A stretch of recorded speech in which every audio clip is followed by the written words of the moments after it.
Good morning, guys. Today we're doing a bit of the same as last video. I gotta clean it. I have some wrenches.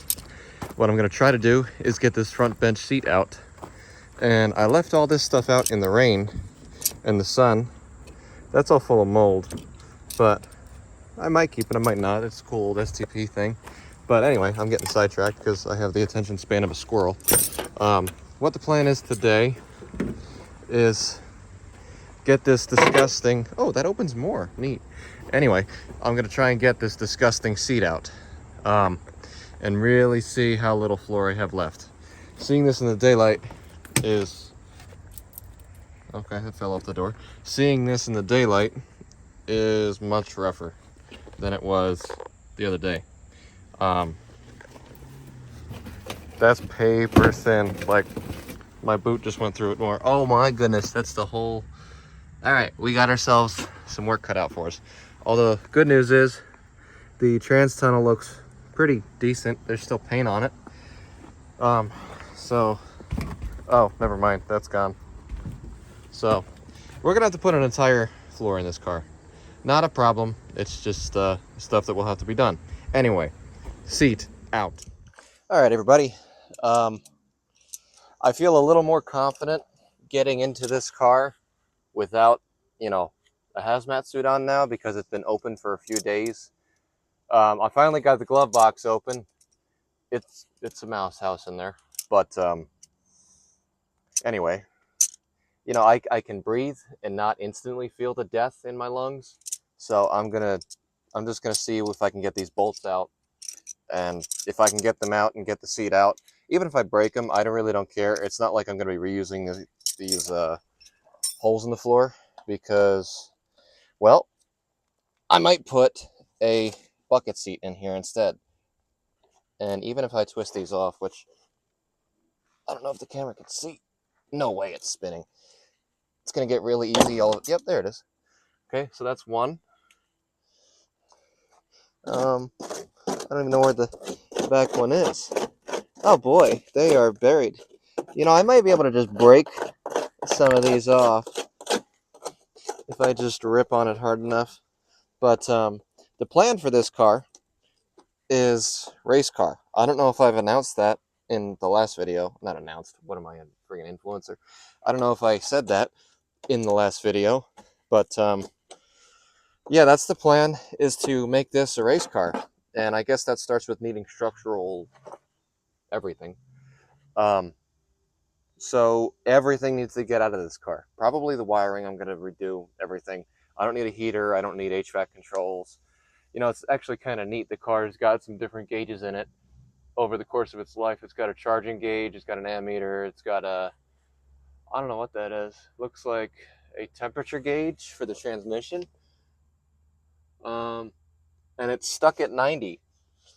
I guess that's the temperature outside now. So yeah, it's hot again. But okay, that one's free. That's good.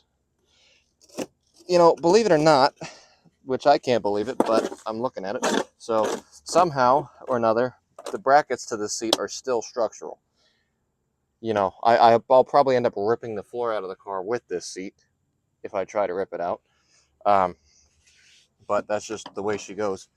So let me get some gloves on and see if I can't just force this thing violently, because I'm not really asking anymore. I want this thing to come out. And before you guys ask, oh, am I going to keep it Studebaker powered? Oh, you got to keep it Studebaker powered. No, I'm not. It's going to have a Chevrolet small block in it because, one, I know how to work on Chevys. I've built Chevys for at least 10 years. Well, built, but I've worked on Chevys for over 10 years. And if you've priced out the parts needed and the expense, the budget you need to build a Studebaker engine, I could buy 4 of these cars. Not at the $400 price, but like 4 good ones to build one good race engine, performance engine. Studebaker engines are expensive to machine and make, and you just find parts for. I'm not doing that. I can build a Chevy for $1,000. Cam, whatever you want.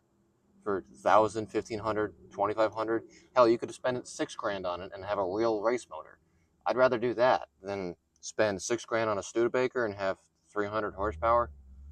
I'm not doing it. So it's going to be Chevy powered. I'd like eventually to have either a 5-speed or a 6-speed in here. But if that doesn't happen, that soon, I'm not too worried about it.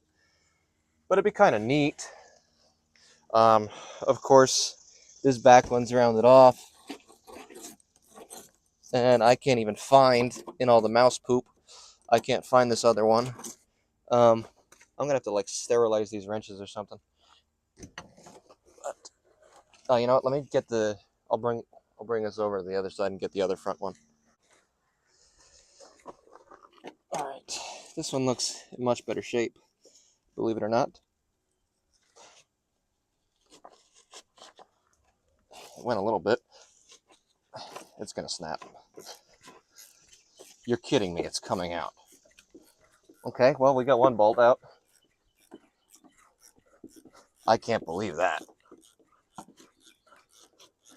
Considering I'm looking through the floor to the ground for most of the floorboard, nothing here is savable, except the outer rockers are in really good shape. Yeah, they're in really good shape. I can't believe that came out. But anyway, I'm not going to need that where I came from. Okay. There it is. That's what I wanted to see. Let's see if I can't just brute force this.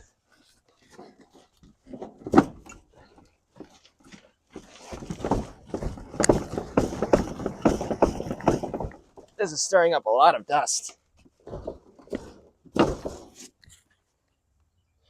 And bezels for the dash. Neat.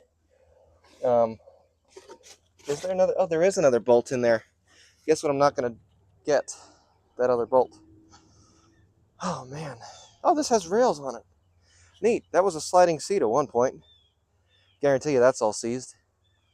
But let me go work back the other side. I think the saddest part of this car is how many brand new parts were in this when it was parked. And how much of it is rotten now and not usable. Like, oh my god. The entire floorboard's coming with the seat. Oh man, this car is junk. Look at that. Oh my god. This thing is disgusting. I'm going to need to get a sawzall and chop the brackets off because I'm going to pull the whole floor fan with it. All right. The bench seat is unbolted, quote unquote. I'm going to have to show you guys the floorboard after I get it out of the way because, good lord, I might be into it, guys. Not that I haven't done worse, but this is pretty bad.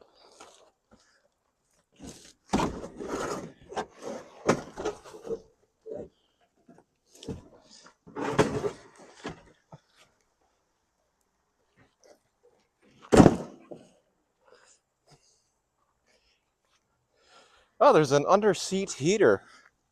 Wow, that's something you really only see like Cadillacs of the time had. That I know of anyway. I know the 53 Coupe de Ville I'm working on had an under-seat heater. But that's pretty interesting that this Studebaker has it. Anyway, let's get you guys off the tripod and go take a look. So, seat's out. It ripped the entire floorboard with it. It's not in that good of a shape because, well, that's all that's left. Whew, boy, guys.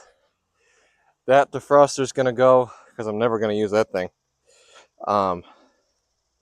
Holy crap, this thing is garbage. Okay, let's get the carpet out, what's left of it. Let's get all the mouse poop out of it so I can really see what I'm working with. Man, As long as the frame is, no, the frame's shot. That frame is pitted. It's not shot, but I've seen a lot better, that's for sure.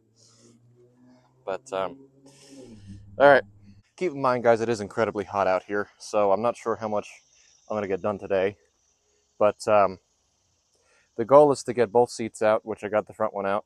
And you never know what goodies you're going to find underneath the seat. A lot more raccoon poop, a lot more nuts and acorns. The level of poop is impressive in this thing. The whole car was full of poop that size. So I got to see what I can do about ripping that old seat out of the back. The seat back might be bolted in. I'm not sure. I don't really know on these cars. This is the first Studebaker I've ever built. But this seat's absolutely garbage. If I do want a rear seat in this, I'm going to have to fix that one or reupholster it or something. Chances are this is never going to have a rear seat in it again. I'm not really sure. But let's get to work.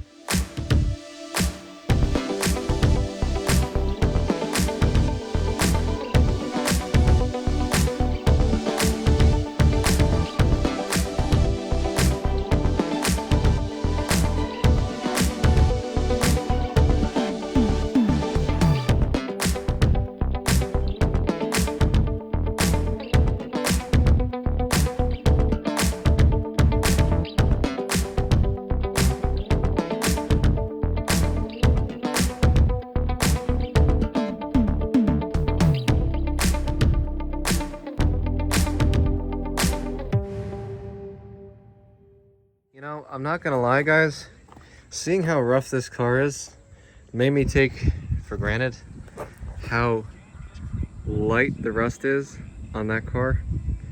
The whole, like, 3 different spots and the rocker panel. That car's running great. I love that car.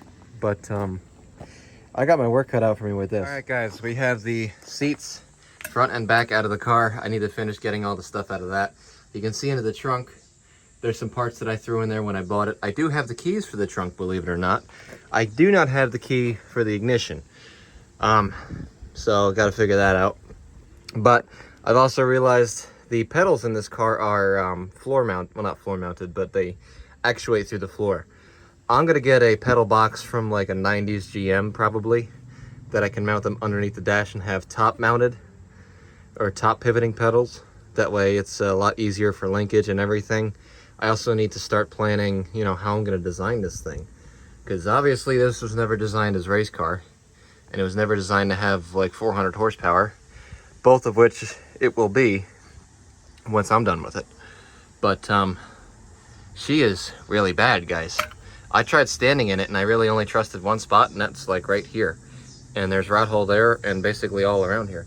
I don't know who seam sealed this at the factory, but they did a great job. In this one spot, it's still shiny metal. That was seam sealer. So good on you, whoever did that 80 years ago, or whatever the math is. Not really sure. But that's all I'm gonna do for today, guys. It's really hot. I could rip that I could rip that seat heater out, but I really have no need to. I'm just gonna let it be. It's not bothering anybody. I'm just gonna try and tidy up a little bit, put some tools away, maybe throw some stuff in the car so it doesn't become a sail in the wind and I start losing trim and whatnot. But oh, excuse me. But yeah, I'm gonna call it there for today. We'll pick up with the next day I work on this.